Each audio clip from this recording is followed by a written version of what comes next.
I'd say that one that has a lot to lose with Kamala, who definitely Kamala is polling very strong, and I have been doing my part, not only telling people that they should vote, but I've been doing my part telling the Democrats that if they don't go for Kamala as the candidate with AOC as VP, then they are a bunch of misogynists, racists, and whatever.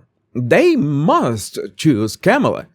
And again, I can understand that Gavin Newsom is really, really trying to be the candidate of the Democrats for 2028, but I can't imagine what kind of hell freezing over is going to happen that they're going to pick a white guy for that. Well, they picked Biden back in the day, but of course, Biden had Kamala. But I can't imagine... I don't know, Gavin Newsom picking AOC as, or I don't know,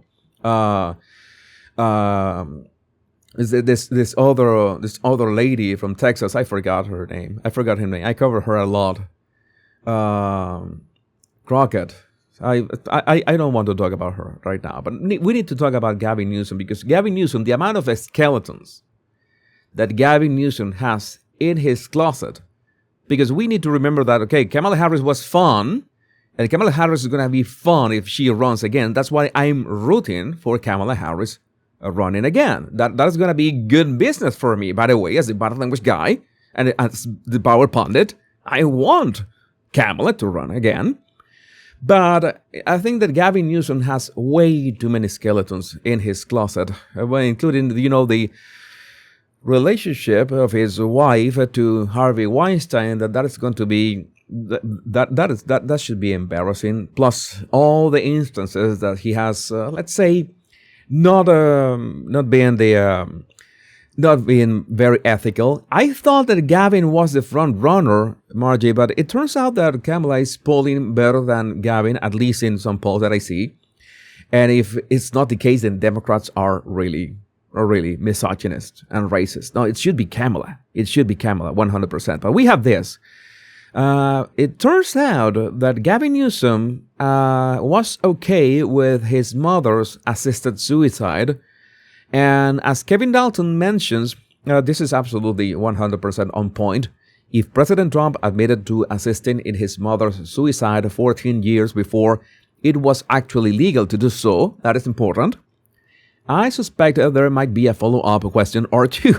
I know that would be a complete meltdown of epic proportions. Gavin Newsom admits to assisting in his mother's suicide 14 years before it was actually legal to do so, and he's portrayed as hero coming to terms with his anger and grief.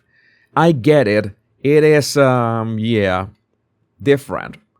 This is the other thing that I realized that I needed to use my platform. I dedicate my platform to expose whatever two-faced lies I find along the way, because people are duped by. I am duped by titles and fake videos all the time. I try to catch them all and make sure that you show you only the things that are verifiable. Oh, the Washington Post, by the way. The Washington Post, that is laying off a third of its writers and journalists, quote unquote. Gavin Newsom sat by his mother during her assisted suicide and came to terms with anger and grief. The governor and potential presidential candidate spoke about his mother's controversial decision to end her life and the impact it had on his political beliefs. I mean, I am not exactly against euthanasia or medical assisted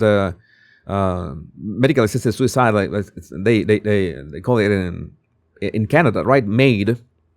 I am not exactly against that.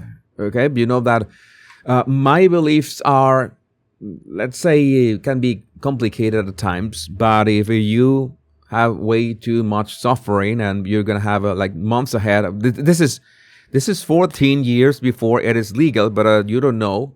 I don't know what were the circumstances that led Gavin Newsom's mother to make this decision. That's something that is between her and God in all cases. And in May 2002, his mother decided to end her life through assisted suicide. Newsom recalled, "She left me a message because I was too busy. Hope you're well. Next Wednesday will be the last day for me. Hope you can make it. I saved the cassette with the message on it. That's how sick I am." Why? Why would you? Why would you say that?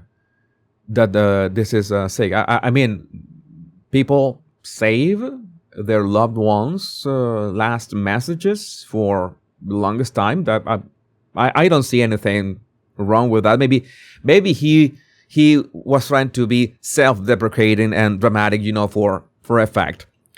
He crossed his arms and jammed his hands into his armpits. I have PTSD, and this is bringing it all back, he said. The night before we gave her the drugs, I cooked her dinner, hard-boiled eggs, and she told me, "Get out of politics." She was worried about the stress on me.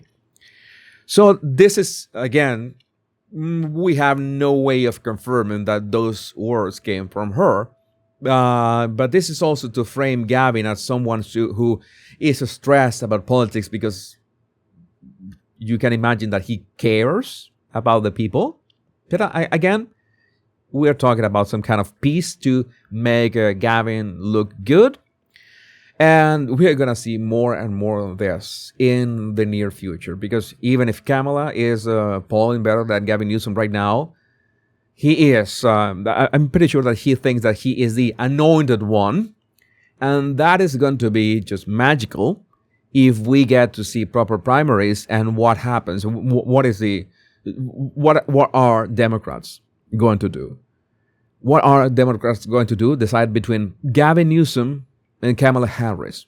I have thought about creating, I don't know, some kind of anonymous left-wing account to push for Kamala to be elected. And if you don't vote for Kamala, I want to, use my wits, like infiltrate the left, and use my wits, my questions to ask people, why aren't you going to vote for Kamala? What is your rationale? Why are you doing this, such and such and such? Oh, maybe she's not. Oh, you are racist. Oh, you're a misogynist. That would be fun. But again, I would like to know, what do you think about this plan in the comments? My name is Jesus Enrique Rosas. I'm the Power Pundit. Much love.